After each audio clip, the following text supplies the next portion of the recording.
Hey there, May. One of my best friends has got everything you could want in life. He's got a beautiful new wife and baby boy. But when he gets home from work each day, he sits down in the lounge room chair, picks up the gaming console, and he'll play games for hours. And it really does drive his wife a little bit batty. What kind of advice would you have for him? That's a big one, and it says a lot about what's missing. What's he gap filling?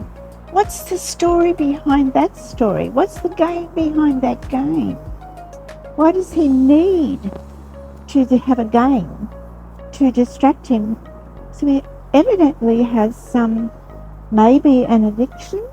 Maybe he has a challenge that he just can't come to terms with. And this is the way of filling it. Maybe some people will go to drink or drugs.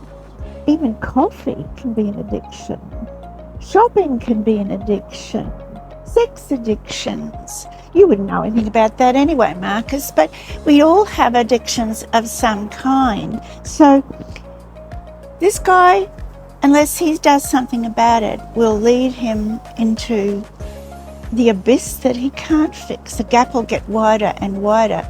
So the point between that and that is a big one. So yes, if you do have this need to game or any addiction, you're missing out on who you are. Maybe you don't like yourself.